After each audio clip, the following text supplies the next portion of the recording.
Hey there guys, and welcome to another Hamilton Likes to Draw. Today, as you can see, we're back in Photoshop. We're going to be talking a little bit about animating, in fact. I did a previous video that a lot of people seem to enjoy about animating in Photoshop CS6, and as you might be able to tell, right now I'm actually in Photoshop CC, which is the current version of Photoshop. What I wanted to talk to you about was a little bit more about video layers in Photoshop and animating in Photoshop. As you see here, I've already got a project running. And if I just play this little video right now, what I have is an animation that is playing at the horrendous frame rate of 11 frames per second. But you can see that I now have a guy running across a scenario, and it looks like there is a background that is moving past him as he runs. And I wanted to talk a little bit about the techniques I used to get this to happen. We're going to talk about a couple of different things. We're going to talk about the idea of running a background past a character that you might be trying to animate. We're going to talk about the idea of duplicating a video clip over and over again, and the concept of what frames are in a video clip and how they work in Photoshop, and how a lot of other programs are better, and how Photoshop kind of deals with the idea of frames in its video clips. And then we're also going to talk about the idea of grouping video clips together, and we're going to talk a little bit about moving a layer inside of Photoshop video layers, and we're going to talk a little bit about tweening. So there's going to be a whole lot of topics. Hopefully I cover them all well. Alright, so let's get back to basics. As you can see here, I've got just two layers left. I've got my background layer, and I've got my animated guy layer. In fact, let's name those right now. Let me just double click right here and say dude. And let me just double click right here and say background. There we go. That'll help us out. Now what you can see here is that if I play, there is a guy, and he animates for a second, and then he goes away. And what a lot of people have asked me is, okay, well, how can I duplicate these frames? Now there's a couple of answers to that question. One is that when you're on one frame inside of a video layer, one of your options is to go into the layer pull down and the video layers. And from here, what you can see is that you should have the option of duplicating a frame. Thing is, you'll have to actually be selected on the video layer, and then when you go to layer and video layers, there we go. We have the option of duplicating this frame. Now this will actually just duplicate the frame right here. It will duplicate the frame once, and what you'll see is that now, if I scrub back and forth, you can see that change, change, change, change, not change. Change, change, not change, not change, change. And so what it basically did was it duplicated it onto the next frame. That's not actually technically what I want to do. I don't want to have to duplicate each individual frame, especially because each individual frame can only be duplicated once, and it can only be duplicated individually, and so it's just not really a process that works for the long term.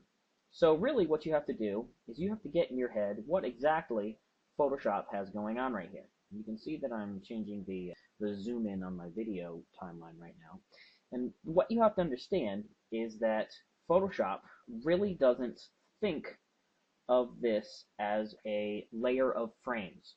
What it thinks of this as is a layer with a video inside of it. The fact that we can draw on these frames is just kind of a happy circumstances for us animators. That's really not what Photoshop wants going on right now. What it has is a video layer, a layer with a video inside of it that technically we can see each frame of. And so it really doesn't think of these as frames, it thinks of them as the frames of a video. So it's not a layer of frames, it's a layer with a video in it that we can technically see all the frames of. And it's a big difference between working in Flash or Toon Boom and working in Photoshop. Okay, because those are all about layers with frames on them, as opposed to this, which is a layer with a video in it that we can technically see the frames of.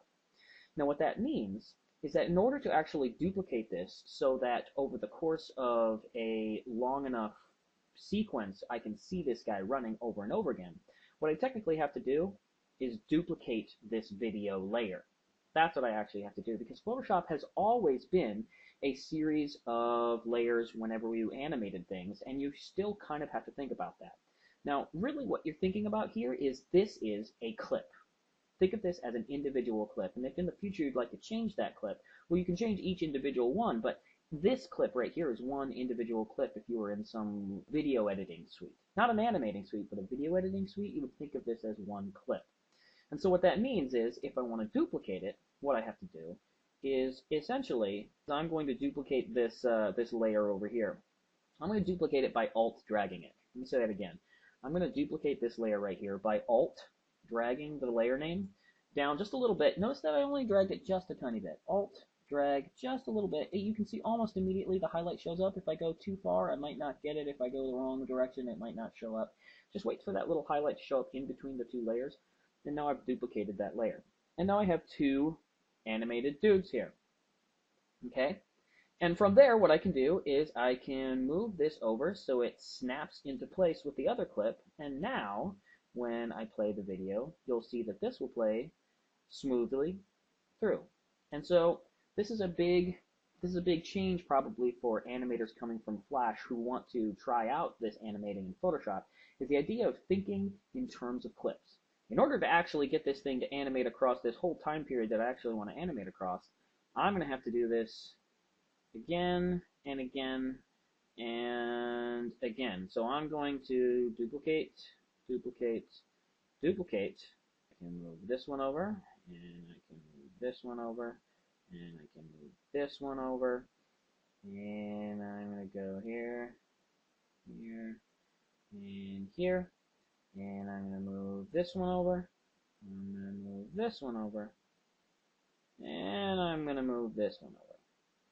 And it should now be that when I press play, this should continuously animate across the board, and then finally repeat back to the beginning once it gets there. The key here is thinking in terms of Photoshop using video clips, even though technically they're clips of our animation.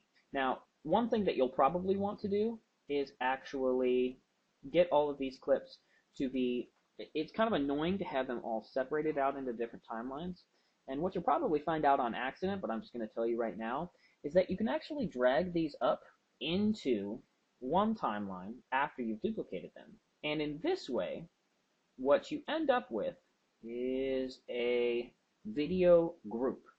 This video group is still built of video clips. They all happen to be technically the same video clip, but not really. And in fact, you guys, technically they aren't the same video clip.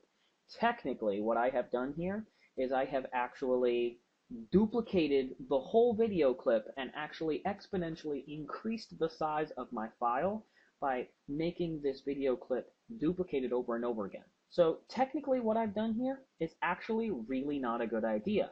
What's a better idea is to use a concept that you might not have even known was possible, or you might not have thought of originally, but most people understand that when using Photoshop smart objects, each smart object that gets duplicated is based on the original one, and that means that the memory footprint is never as big when using duplicated smart objects as it is when it's using duplicated layers. And the same is true here. What I can actually do is I can actually right-click this dude, and I can say Convert to Smart Object. This is now a smart object layer. And what that means is now, when I duplicate this layer, I can actually duplicate it down, and you can see that now, as I duplicate it down, it even stays within the video group, if I do it just right. And now, you guys, each one of these videos, notice that it's not the same color as the original video, and notice that I don't actually have access to its frames anymore. I'm actually not allowed to animate on this layer's frame anymore because technically I don't have access to its frame.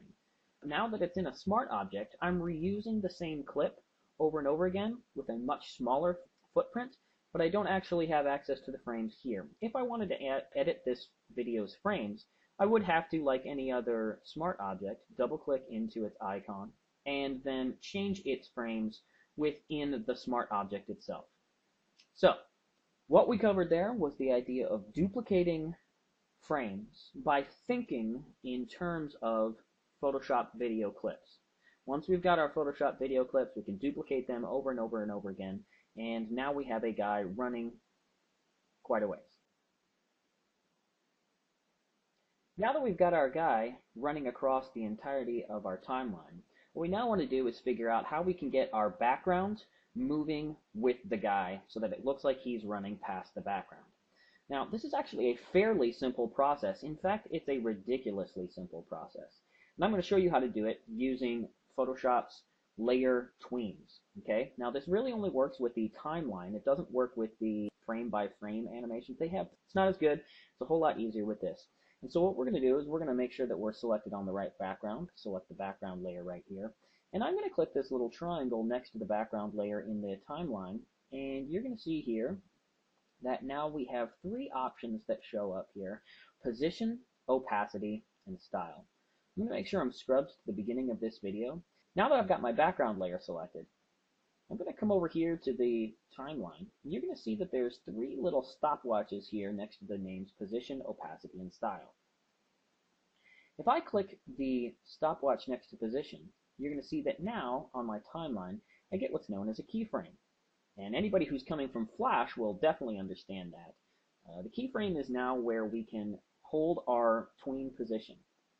Since I want the video to start here, I'm doing pretty good. In fact, let me just show you the size of this background. You can see that I've got a huge background right here, just a gigantic background, and I'm ready to animate it past my guy. And basically what I'm going to do is I'm going to set the start position as right here, and then I'm going to come to the end of my timeline, and I'm going to set the end position by clicking and dragging this layer over. I'm going to set the end position right over to here. After I've moved the layer, now you're going to notice on the video timeline, there's now another keyframe here. You can see that if I click it, I now have that keyframe, and I can actually move that keyframe. I can actually set where in the timeline this actually happens. What's interesting about this is if I were to put it like past my timeline, you would see that at this point, the video, even though my repetition point is actually right here, you can see that the actual movement of this thing happens here. Basically what this means now is I have tweened this shape past my guy. And basically tweening means that you are setting up movement. Because I've set a keyframe here and I've set a keyframe here, it's now going to tween between these two spots. And basically that means it's going to fill in all of the in-between spots between this position and that position. Notice that I could also do opacity and style. I'm not going to really do those two things. But we've now done all the hard work of making it look like this guy is running. Let's go ahead and zoom in a little bit and see how our animation is running. Uh-oh. Looks like my guy's doing the moonwalk. I think I animated my guy in the wrong direction. That's okay. It's actually really easy to change this. Basically, all I have to do is move this keyframe over here and move this keyframe over here. And now, when I come over here and I press play, well now, it looks like that background is moving right along with my guy as he's animating. How about that? Pretty spectacular, huh? So, you can see that tweening in Photoshop's video layers is really extremely easy. All you need to do is select a layer. Let me give a caveat there. It does have to be a pixelish layer, so it has to either be a smart object or a pixel layer.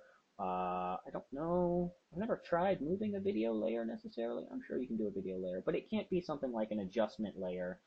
I think that just adjustment. You can't do adjustment layers. That would be silly. Okay, so the only problem though is that now, of course, the background kind of goes away at a certain point. This is something that's pretty easy to solve. Essentially, all I need to do is I need to duplicate the layer. Of course, we figured out already that if we want to duplicate a layer, then what we probably want to do is turn it into a smart object. So I'm going to go ahead and right-click, convert this to a smart object, and then I'm going to duplicate it. And then at this point, I'm going to move out, zoom out again, and of course, now all I need to do is drag this one. Now, I've got two layers here. There we go. Let's see if this works.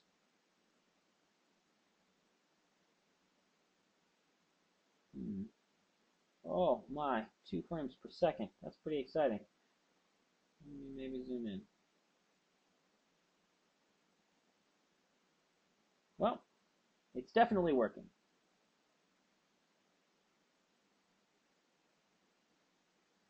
Well, it's sort of working. Where is it? No, no, yeah, it's totally working. There we go. So you can see now what should end up happening here is if I let this play and it doesn't absolutely freak out. There we go. Oh my. Yeah. Go, little boy. Oh.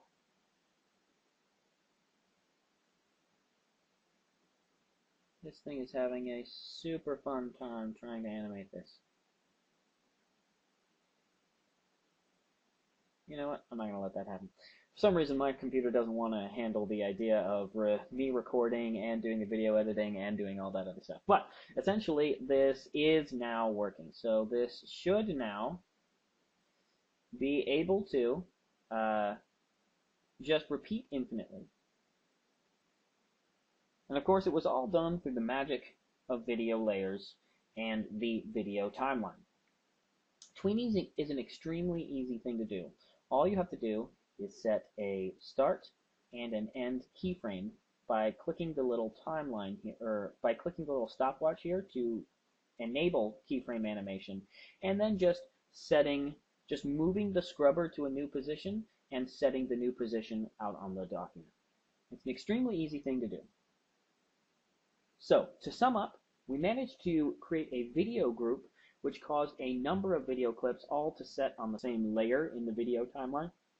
And then we managed to tween a layer behind this layer and give ourselves the illusion of a background moving past our animated guy.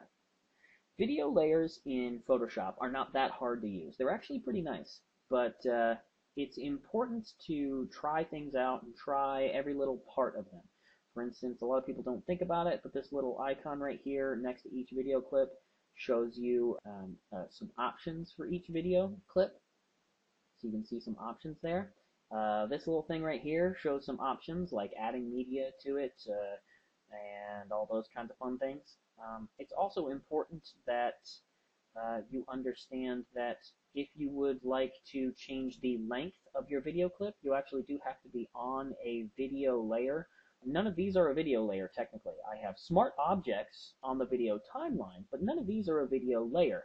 Actually, these are smart objects that have a video layer inside of them, and if I come back into this video layer here you can see that if I click on this right here, I actually have an option for speed, and if you would like to reduce or increase the speed of one of your video clips inside of Photoshop, you can do that right here. You can only go down to, I think, 25% and up to, I think, 400. But you can set those values absolutely on video layers, as opposed to these smart objects that technically are not video layers. There's a lot of other fun things to learn about the Photoshop video layers, and I hope that they keep on improving them as things goes on. Anyways, guys, thanks for joining me for another video for Hamilton Likes to Draw.